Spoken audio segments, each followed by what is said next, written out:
کائنات میں ہر شے سے بڑھ کر کے مانتے ہیں۔ دنیا میں جتنے لوگ لائق تعظیم ہیں، جتنے لوگ لائق عزت ہیں، ہم سب کی عزت کرتے ہیں، لیکن مصطفیٰ کے بعد، رسول کریم صلی اللہ علیہ وسلم کے بعد۔ اسی لیے شاعر نے کہا ہے لا يمكن الثناء كما كان حقه بعد از خدا بزرگ توئی قصہ مختصر۔ رسول پاک کی کما حقہ تعریف کرنا تو ممکن نہیں، لیکن الغرض حاصل کلام یہ ہے کہ خدا کے بعد اگر کوئی مرتبہ ہے تو رسول پاک کا مرتبہ ہے۔ قصہ مختصر یہی ہے۔ میرے عزیزو، آج کے جو حالات چل رہے ہیں، ہم سب کا امتحان کا دور ہے، یہ ہماری آزمائش کا وقت ہے۔ مجھے پتہ ہے تقریریں آپ سب سن چکے یا ہمیں دور سے بھی سنتے ہیں۔ یہاں جو مجمع آیا ہے وہ بالمشافہ دیکھنے اور ملاقات کرنے کے لیے آیا ہے۔ مجھے اس بات کا احساس ہے، لیکن میرے عزیزو، میں محسوس کرتا ہوں میری زندگی کا کیا تھا، اور میں نے رسول کریم صلی اللہ تعالیٰ علیہ وسلم کی بارگاہ میں یہ عریضہ پیش کیا کہ مولا کریم کی بارگاہ میں آپ میرے لیے سفارش کر دیں حج کے موقع پر کہ اے حبیب کائنات، جب تک زندگی باقی رہے آپ کے قدموں کا چاکر اور نوکر بن کر کے رہوں۔ اللہ کے حبیب صلی اللہ تعالیٰ علیہ وسلم کے دربار سے ہم نے اپنے آپ کو وابستہ کیا کیا؟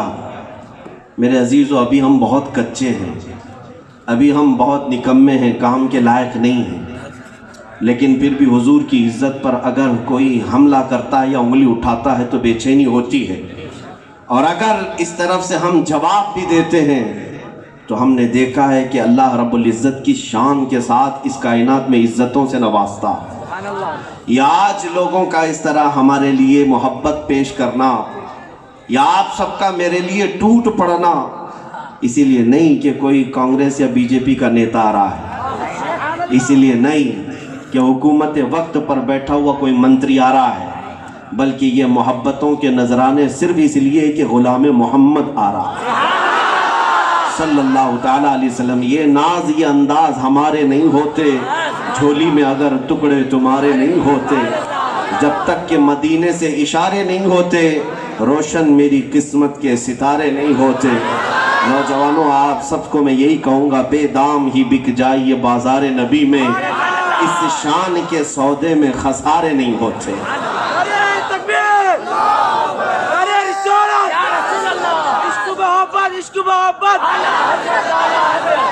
آپ سب سے میں ایک اہم بات آج عرض کرنے جا رہا ہوں۔ قرآن میں اللہ نے فرمایا اِنَّا كَفَيْنَاكَ الْمُسْتَهْزِئِينَ۔ جتنے مذاق اڑانے والے ہیں میرے نبی کا، جتنی توہین کرنے والے ہیں، اللہ فرماتا میں ان کے لیے کافی ہوں، میں ان کے لیے کافی ہوں۔ اللہ رب العزت دفاع خود فرمائے گا۔ یہ بہت اہم مسئلہ ہے۔ حضور کی عزت پر جب کبھی کسی نے انگلی اٹھایا تو جواب اللہ نے دیا ہے۔ ابو لہب نے ایک بار حضور سے کہا تھا تبًّا لک یا محمد صلی اللہ علیہ وسلم، معاذ اللہ رب العالمین۔ اس نے یہ کہا تھا محمد تمہارے دونوں ہاتھ ٹوٹ جائیں۔ حضور پاک صلی اللہ تعالیٰ علیہ وسلم کو یہ ناگوار گزرا، مولا کریم نے اپنے رسول پر ہونے والے اس دشنام کا جواب قرآن کی آیتوں میں نازل فرما دیا، تبت یدا ابی لہب و تب۔ محمد کے نہیں، ابو لہب کے دونوں ہاتھ برباد ہو جائیں اور اس کا مال اسے نفع نہ دے گا، یہاں تک کہ وہ دشمن رسول اللہ کی لعنت کا مستحق ہوا، جو رسول پاک کو ایذا دیتا تھا۔ جانتے ہیں اس کی موت کیسی ہوئی؟ ابو لہب کے گلے میں کیڑے پڑ گئے اور جسم سڑنے لگا، بدبو آنے لگی۔ اسی حالت میں جب موت ہوئی تو اس کے گھر والے، اس کے بچے ابو لہب کو موت کے بعد اٹھا کر کے گڑھے میں لے گئے، کیونکہ عربوں کا یہ دستور تھا کہ اگر اس طرح کی وبائی بیماری میں کوئی مر جائے تو اسے عام قبرستان میں دفن نہیں کیا جاتا، اسے باہر لے جایا جاتا۔ لوگ اس کو اپشگن سمجھتے کہ اس کی بیماری دوسروں کو نہ لگ جائے، تو اس طرح کی وبائی بیماریوں میں مرنے والے کو مکہ والوں نے، بلکہ اس کی ہی اولاد نے مکہ سے باہر ایک گڑھے میں اس کو دھکیل دیا اور اوپر بڑے بڑے پتھر ڈال دیے۔ یہ تھا ابو لہب کا انجام۔ جس نے اپنے زمانے قوت میں، اپنے دبدبے کے زمانے میں رسول پاک کی شان میں دشنام ترازیاں کی، گستاخیاں کی۔ جانتے ہیں ایک شخص تھا عتبہ، جس نے نبی پاک صلی اللہ علیہ وسلم کو ایذا دی۔ اللہ کریم کی بارگاہ میں میرے آقا نے عرض کیا تھا، مولا تو اپنے کتوں میں سے کوئی کتا اس پر چھوڑ دے۔ حدیث پاک میں ہے وہ سفر میں تھا، ایک شیر اس پر حملہ آور ہوا اور ٹکڑے ٹکڑے کر پھینک دیا۔ ایک دو نہیں، ایک لمبی لسٹ ہے، جتنے بھی آئے۔ ابو لہب نے ایک مرتبہ کہا تھا محمد کی نسل ختم ہو گئی۔ میرے آقا صلی اللہ علیہ وسلم کے 3 بیٹے پیدا ہوئے اور بچپن میں انتقال کر گئے، حضرت ابراہیم، حضرت عبداللہ، حضرت قاسم، تینوں بھی بچپن میں انتقال کر گئے۔ تو بیٹوں سے چونکہ نسل چلتی ہے تو اس نے یہ طعنہ مارا کہ محمد کی اب نسل نہیں چلے گی، وہ اقطع ہے، کٹی ہوئی نسل کا ہے، نعوذ باللہ۔ میرے مولا کریم نے پوری سورہ اتاری اپنے حبیب کی شان میں، انا اعطیناک الکوثر فصل لربک وانحر ان شانئک هو الابتر۔ اے محبوب، ہم نے آپ کو کوثر عطا کیا ہے، آپ اپنے رب کی عبادت کریں، قربانیاں کریں، آپ کٹی ہوئی نسل کے نہیں۔ ان شانئک هو الابتر، آپ کا دشمن کٹی ہوئی نسل کا ہے۔ قرآن کی یہ سچائی آج ہم اپنی آنکھوں سے دیکھ رہے ہیں۔ ڈھونڈ نکالو ابو لہب کی اولاد کہاں رہتی ہے، کس محلے میں آباد ہے، کون سے وطن میں رہتے ہیں۔ پوری دنیا کا چپا چپا چھان مارو گے، ابو لہب کی ذریت یا اولاد یا اس کی نسل نہیں ملے گی، لیکن جس خطے میں بھی جاؤ گے میرے مصطفیٰ کی آل فاطمہ کی اولاد نظر آئے۔ رب کریم نے رسول پاک کی آل کو پوری دنیا میں ایسے پھیلایا۔ میں نے آج تک جتنی بھی تقریریں کی، ہر میرے ممبر پر کوئی نہ کوئی سید زادہ ضرور ہوا کرتا۔ کبھی ایسا نہیں ہوا کہ اسٹیج سادات سے خالی رہا ہو، ہر ممبر پر سادات میں سے کوئی نہ کوئی رہتے ہیں۔ یہ اس بات کی غمازی کرتا ہے کہ میرے نبی کی نسل سے پورا کائنات کا کوئی خطہ خالی نہیں ہے۔ اور ایک بات یہ بھی میں بتا دوں، دنیا کی سارے نسل اپنا پکا نسب نامہ نہیں بتا سکتے جتنا سادات بتا سکتے ہیں۔ ان کے شجروں کو اللہ نے محفوظ کر دیا، یہاں تک کہ روایت میں ہے ان کے نسب یہاں بھی محفوظ ہیں۔ قیامت کے دن جب ماں باپ بچوں کو بھول جائیں، لیکن سادات کے نسب قیامت میں بھی محفوظ ہوں۔ میرے عزیزوں، میرے رسول پاک صلی اللہ علیہ وسلم پر انگلی اٹھائی تھی کہ نسل کٹ گئی۔ آج دنیا میں میرے آقا کی نسل سے زیادہ کسی کی نسل محفوظ ہے ہی نہیں، کسی کی نسل محفوظ نہیں۔ اور ایک بار مکہ والوں نے 15 دن تک آیتیں نہیں اتری میرے آقا کی بارگاہ میں، حضور پاک صلی اللہ تعالیٰ علیہ وسلم کی بارگاہ میں جبرائیل نہیں آئے 15 دن تک۔ تو یہ بات انہوں نے مشہور کر دیا، وَدَّعَ رَبُّ مُحَمَّدٍ مُحَمَّدًا، محمد کے رب نے محمد کو اب چھوڑ دیا ہے۔ تو حضور پاک صلی اللہ علیہ وسلم کو یہ بات گراں گزری کہ آیتیں نہیں اتر رہی، وہی نہیں آ رہی ہے۔ پھر میرے عزیزو 15 دن کے بعد جبرائیل آئے تو کیا لے کر آئے؟ وَالضُّحَىٰ وَاللَّيْلِ إِذَا سَجَىٰ، محبوب تمہارے چہرے رونق با رونق کی قسم، تمہاری زلف معمبری کی قسم، مَا وَدَّعَكَ رَبُّكَ وَمَا قَلَىٰ، نہ آپ کے رب نے آپ کو چھوڑا ہے اور نہ کچھ کم کیا ہے۔ وَلَلْآخِرَةُ خَيْرٌ لَكَ مِنَ الْأُولَىٰ، بلکہ آپ کی ہر آنے والی گھڑی پچھلی گھڑی سے کئی زیادہ بہتر ہے۔ جب جب ظالموں نے انگلی اٹھائی ہے، جواب مولا نے عطا کیا ہے۔ تو اسی لیے قرآن میں اللہ فرماتا ہے اِنَّا كَفَيْنَاكَ الْمُسْتَهْزِئِينَ، محبوب ہم کافی ہیں تمہاری گستاخی کرنے والوں کے لیے، تمہاری شان میں توہین کرنے والوں کے لیے ہم کافی ہیں۔ تو اس کا مطلب کیا؟ اگر اللہ ہی کافی ہے تو باقی سب کو کچھ کرنا ہی نہیں چاہیے، باقی کسی کو گستاخان رسول کو جواب دینا ہی نہیں چاہیے، سارا معاملہ اللہ کے حوالے کر کے چھوڑ دیا جائے؟ نہیں میرے عزیزو، یہ بھی رب تبارک و تعالیٰ کا حکم نہیں۔ وہ اللہ تعالیٰ کافی ہے دشمنوں کے لیے، مگر ساتھ میں تمہاری محبت کا بھی امتحان ہوگا۔ تم بھی اپنے رسول سے اگر محبت کرتے ہو تو ظاہر سی بات ہے، دنیا میں ہم اپنی ماں سے محبت کرتے ہیں تو ماں کے خلاف سننا پسند نہیں کرتے، باپ سے محبت کرتے ہیں تو باپ کی شان میں گالیاں پسند نہیں کرتے۔ تو جس کو ہم ماں اور باپ اور ساری اولاد سے زیادہ محبت کرنے کا دعویٰ کرتے ہیں، اس کے خلاف بات سن کر کے اگر کوئی یہ کہے کہ اللہ دیکھ لے گا،